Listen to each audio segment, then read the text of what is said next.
खबर सिंगरौली से है, जहां पर विधानसभा में चर्चा के दौरान जब मध्य प्रदेश विधानसभा अध्यक्ष को सिंगरौली विधायक से यह कहना पड़ा कि आप अपने विधानसभा के बारे में बोलिए, तो इस पर सिंगरौली कांग्रेस शहर अध्यक्ष प्रवीण सिंह चौहान ने कड़ी प्रतिक्रिया दी। प्रवीण सिंह चौहान ने आरोप लगाया कि विधायक ने सिंगरौली के जमीनी मुद्दों पर बोलने के बजाय सीएसआर और कथित विकास की बातें की। उन्होंने कहा कि विधायक यह दावा कर रहे हैं कि सिंगरौली में विकास की गंगा बह रही है और उसी का श्रेय लेकर मोहन सरकार आगे बढ़ रही है, जबकि हकीकत उससे उलट है। उन्होंने कहा कि सिंगरौली वासियों के लिए यह बेहद ही दुखद है। उनके विधायक अपने क्षेत्र की समस्याओं पर बात करने के बजाय भोपाल और इंदौर की बातें कर रहे हैं।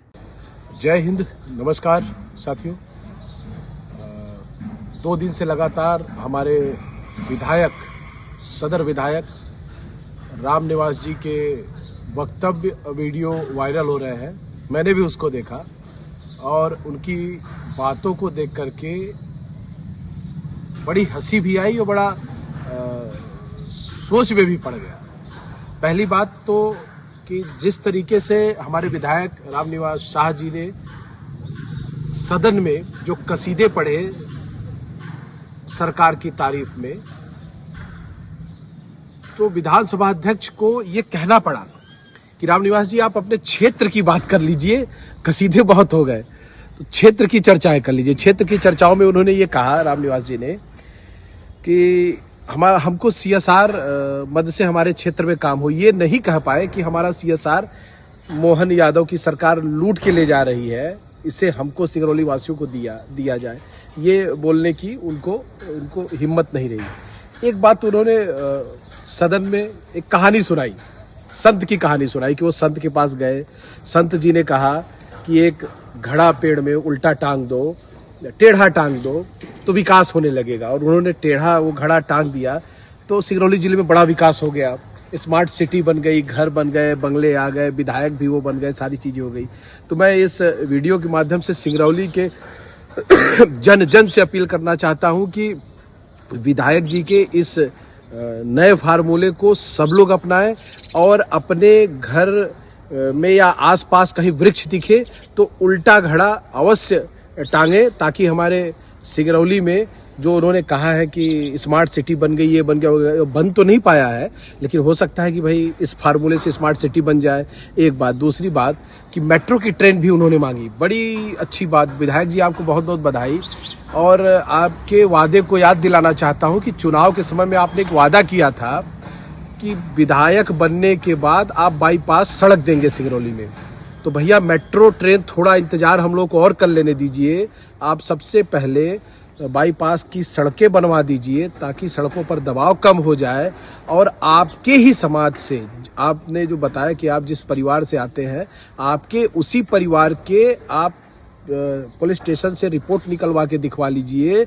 सर्वाधिक मौत आपके ही बिरादरी के लोगों की हो रही है सड़क दुर्घटनाओं में। इस बात को भी ध्यान रखिएगा। सड़क में क्यों हो रही है? क्योंकि सिंगरौली जिले में सड़क नहीं है, वही पुरानी सड़कें हैं, उन सड़कों पर बेहद दबाव है। उन्हीं सड़कों के माध्यम से कोल परिवहन हो रहे हैं, उन्हीं सड़कों पर भारी भारी वाहन जा रहे हैं। वही एक सड़क है मोरवा जयंत जाने के लिए, वही एक सड़क है विंद्रनगर जाने के लिए। यदि दोनों तरफ से बाईपास बन जाता तो ये एक्सीडेंट और मौतों पर कंट्रोल हो जाता, तो वो तो आप कर नहीं पा रहे हैं। तीसरी बात, एक बात और कहूंगा कि धिरौली में बड़े पैमाने पर पेड़ों की कटाई हो रही है, 5 लाख, और आप स्पष्ट ये कहते हो कि सिंगरौली जिले में पेड़ काटने से कोई नुकसान नहीं हो रहा है। अरे विधायक जी, एक कहानी तो आपने बताई कि एक घड़ा आपने टांग दिया, उसमें चिड़िया ने घोंसला बना दिया।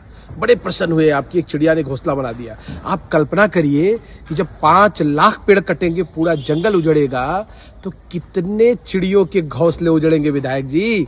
तो ये आप एक घर बनाने की बात तो बड़े नाटकीय ढंग से कहानी दर्शा करके आपने विधानसभा में प्रस्तुत किया, लेकिन आप ये नहीं बता पाए कि लाखों करोड़ों जानवरों के घर उस जंगल को कट जाने से उजड़ जाएंगे। आज हाथियों का पलायन शहरों में हो रहा है, सीधी के गांव में हाथियां घुस रही हैं, जो कि वो उन जंगलों में रहा करती थी। तो ये अत्याचार आपकी सरकार और भारतीय जनता पार्टी की सरकार और सरकार के नुमाइंदे और साथ साथ ये जो सरकार के पाले पोसे हुए उद्योगपति हैं, ये कर रहे हैं।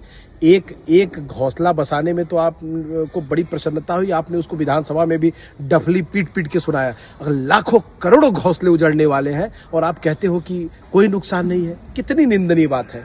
और आपके ही पड़ोसी एक विधायक जी हैं, आदरणीय मेश्राम जी, बता रहे थे सदन में कि 2,70,000 की नौकरी छोड़ करके वो सेवा कर रहे हैं। अरे विधायक जी, जब आप नेहरू अस्पताल में फार्मासिस्ट के रूप में दवाई बांटते थे, वो मानव सेवा थी, वो सेवा आप करते थे। लेकिन विधायक बनकर के आप केवल मलाई काट रहे हो क्षेत्र के लोगों की, तो सेवा नहीं कर रहे हो। 2,70,000 की तनख्वाह आपको कहीं नहीं मिलती थी। आप अंतिम सैलरी शीट निकाल के देख लीजिए, जीएम को भी नहीं मिलती एनसीएल के। क्या क्या है आप लोग सदन में जाकर के कहानियां रचते हो, भगवान मालिक है। सिंगरौली की जनता जनार्दन से निवेदन है कि आप लोगों ने भारी मत दे करके किसी को 50,000 से, किसी को 75,000 से जिताया है।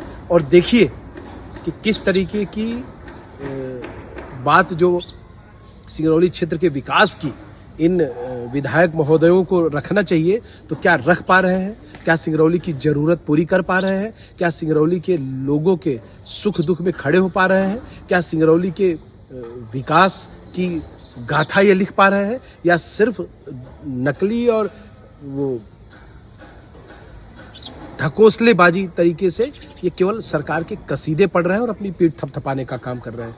सिंगरौली की जनता जनार्दन से मेरा आग्रह है कि गंभीरता पूर्वक इन विधायकों पर जो आपने बड़े पैमाने पर जिताया है, इनके विषय में चिंतन करिए, मनन करिए।